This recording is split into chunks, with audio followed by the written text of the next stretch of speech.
Good morning, everyone. Welcome to the talk show with Veer. This is a video series interview of the ex-convicts where we'll be asking them about their life inside the prison, how did the prison change their life, and what all changes are still required in the system. So today with us we have Mr. Ramashankar Singh of Shivhar district, who is 63 years old and he has done his inter from Goenka College, Sitamarhi. तो रामाशंकर जी, पहले तो आपको बहुत बहुत धन्यवाद आने के लिए। Thank you. किस वर्ष जेल में आ गए थे? वर्ष 2001 2001 में आप जेल में आए और किस सज़ा में आए थे, मतलब किस धारा में आए थे? धारा 302 IPC, जिसमें हम लोग 9-10 आदमी थे। तो मतलब आपको, जैसे कि आपका बैकग्राउंड मुझे पढ़ने को मिला था, उसमें आपको फंसा दिया गया था पॉलिटिक्स के कारण। पढ़ने के बाद में मैं ब्रदर में अकेले था, अपने घर परिवार में रहने लगे और विलेज पॉलिटिक्स में मर्डर केस में फंस गए। तो आप कितने वर्ष जेल में रहे थे? 16 वर्ष 8 दिन। 16 वर्ष 8 दिन आपने जेल में बिताया। तो जेल का सबसे मुश्किल चीज़ क्या है? जैसे कोई एक चीज़ जो सबसे मुश्किल हो जेल के अंदर? जेल के अंदर मुश्किल चीज़ एक बंदी के लिए होता है कि उसके मनोभावना पर ठेस पहुंचता, वह परिवार से बिल्कुल अलग हो जाता है, जिसके चलते मानसिक तनाव में रहता है। जो तनाव संतुलन खो देता है वह अपने आप को बेकाबू हो जाता है, और जिसका मानसिक संतुलन पर अपना अभिव्यक्ति है, अपना उस पर पकड़ है, वह बिल्कुल स्वस्थ और सुथरा रूप से कारा से बाहर। एक जो नॉर्मल दिन होता है, दिनचर्या एक किसी भी बंदी का, उसके बारे में बताएं कि मतलब आप लोग कितने बजे उठते हैं, क्या करते हैं, कैसे करते हैं? हम लोग को कारा के अंदर में बंदी, शाम का बंदी सूर्योदय और सूर्यास्त के अनुसार होता है। उसका कोई सालों भर का टाइमिंग निश्चित नहीं होता है, क्योंकि दिन में उतार चढ़ाव होता है। कभी 14 घंटा का भी रात हो जाता है और कभी 11 घंटा का भी रात हो जाता है। ऐसे अवस्था में उसका नियम है कि सूर्योदय और सूर्यास्त। तो मतलब फिर भी आप लोग लगभग 5-6 बजे के आसपास उठ जाते हैं? हाँ, 5 से 6 बजे उठ जाते। उसके बाद फिर क्या करना होता है? उसके बाद वार्ड में ही व्यवस्था है, पानी है, शौचालय है। लोग अपना निवृत्त भी हुए, नंबर कुली में अपना लोग जोड़ा गिनती दिए और तब बाहर निकले। उससे फिर नाश्ता वगैरह? उसके बाद में सभी लोगों को दतवन दिया जाता है। मुंह हाथ धोने के बाद में सब लोगों को चाय, चना, गुड़, यानी जो सरकार की तरफ से निर्धारित है मापदंड, उसके अनुसार सभी बंदी को दिया जाता है। तो नाश्ता 8-9 बजे के आसपास? 8 बजे के पहले, 7 और 8 के बीच में। 8 बजे से जो सजावार बंदी है वह अपने जहाँ ड्यूटी है वहाँ चली जाती है। तो मतलब बंदियों को ड्यूटी भी करना होता है? फैक्ट्री है। सशर्म सजावार का अर्थ होता है कि सजा श्रम करते हुए करना जी। तो ऐसे स्थिति में उसे काम करना है, वह न्यायालय का आदेश है जी। तो न्यायालय के आदेश के अनुकूल वह अपना काम करता है। अच्छा, उसके बाद फिर खाने कितने बजे होता है? खाने जो है सो नंबरबंदी के पहले 11 और 12। लेकिन जो फैक्ट्री के अंदर कोई काम करते हैं, जहाँ फैक्ट्री है वहाँ खाना पकशाला के द्वारा वहीं पहुँचा दिया जाता है। अच्छा। और वहीं उस शाम तक रहते हैं और शाम को नंबरबंदी। अच्छा। और खाने का जो क्वालिटी होता है वो कैसा रहता है? खाने का क्वालिटी अच्छा ही रहता है। अच्छा। कोई खराब नहीं रहता है। कहने का मतलब है जो निर्धारित मापदंड सरकार के द्वारा दे है, उसके अनुकूल कारा प्रशासन के द्वारा उपलब्ध कराया जाता है। अच्छा, तो आप ये बताएं कि जेल में एक वार्ड होता है और दूसरा सेल होता है, तो आप वार्ड में थे या सेल में थे? हम वार्ड में। वार्ड में। तो एक वार्ड में तकरीबन कितने बंदी रहते हैं? एक वार्ड में 32 से 35 बंदी का रहने का साथ। तो जो एक वार्ड के अंदर जितने भी बंदी रहते हैं तो क्या वो आपस में अच्छे मित्रता हो पाती है या फिर एक दूसरे से कटे कटे रहते हैं? नहीं, मिलत तो रहता है, हर आदमी समझता है जो हम कहें, लेकिन उसमें भी एक परिवार, घर परिवार रहता है, उसमें भी 5 व्यक्ति रहता है, तो उसमें भी बिलगाव होता है। और ये तो सभी अन्य माता पिता के औलाद होते हैं, कुछ ना कुछ तो होता है, लेकिन फिर उसी में समस्या का समाधान भी होता है। अच्छा, तो जैसे कि मान लीजिए कि कोई नए बंदी आते हैं जेल में, तो उनको एक नया वार्ड मिलता है कि मतलब वो एक साथ रहें या फिर पुराने बंदियों के साथ ही उनको डाल दिया कारा जाता है? के अंदर एक विधि व्यवस्था है कि जो नए बंदी आते हैं उनको डॉक्टर के द्वारा जांच किया जाता है, और जांच करा करके एडमिशन ले करके उसे आमद वार्ड में रखा जाता है। पहला दिन एक कारा के अंदर में आमद वार्ड है, जिसमें बंदी को पहला रात रहना होता है। कल हो करके फिर उसे अन्य वार्ड में शिफ्ट किया जाता है। अच्छा, तो रामाशंकर जी, जैसा कि आपने बताया कि पहले दिन उन्हें आमद वार्ड में रखा जाता है और दूसरे दिन उन्हें अन्य वार्डों में शिफ्ट किया जाता है। तो अन्य वार्ड में जब उन्हें शिफ्ट किया जाता है तो कोई जो पुराने बंदी होते हैं क्या वो उन्हें टीज करते हैं, बुली करते हैं, चढ़ाते हैं? नहीं नहीं, bully नहीं करते हैं, उनसे पूछते जरूर हैं कि बाबू किस केस में आओ हो, कहाँ के हो, यानी परिचय करते हैं। अच्छा, परिचय परिचय करते हैं। तो ये बताएं कि आपका कोई जेल के अंदर का दोस्त है?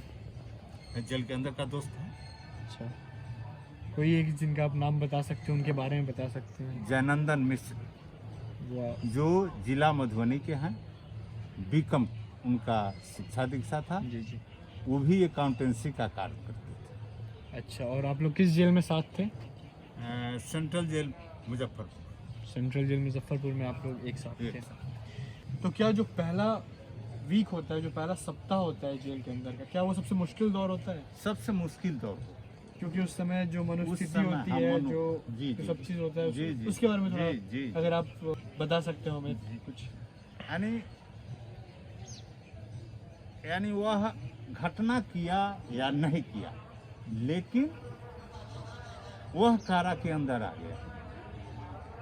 कारा के अंदर आ गया तो उसका मनोस्थिति बिगड़ जाता है, परिवार, बच्चे, भाई, बंधु, माता पिता सबसे दूर हो जाता है, और वहाँ के वातावरण में घुला मिला नहीं रहता है, इसलिए तनाव हो जाता है। लेकिन धीरे धीरे यानी संपर्क बढ़ता है, एक दूसरे से व्यवहारिकता बढ़ती है, तो थोड़ा मन को भुलाने का मौका मिलता है और धीरे धीरे तनाव कम होता है। तो जैसा कि आपने बताया कि जो परिवार है वो बिछड़ जाता है, तो आप लोग को मिलने दिया जाता है अपने परिवार वालों से? हाँ हाँ, रूल्स क्या है, नियम क्या है? उसका रूल्स है, जो वे गेट पर आएंगे वहाँ जो हौलदार होंगे उनको कागज़ दिखाएंगे, वहाँ एडमिशन होगा, वहाँ उनका वोटर आईडी कार्ड हो या आधार कार्ड हो, उसका कॉपी रखा जाएगा।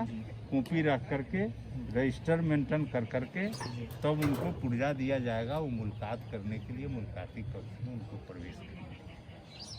तो मतलब ये जो पूरा नियम है, ये मतलब एक महीने में कितने बार आपके परिजन आ सकते हैं? एक महीने में, हफ्ता में एक बार, मतलब एक महीने में 4 बार आ सकते 4 बार। हैं। जैसे हर जगह कुछ शरारती तत्व होते हैं, तो जेल के अंदर भी होंगे ही, तो क्या आपके साथ कोई है जो भागने का प्रयास किया हो कभी, या फिर अब नाम नहीं बता सकते हैं उनका, लेकिन फिर भी मतलब कुछ ऐसा?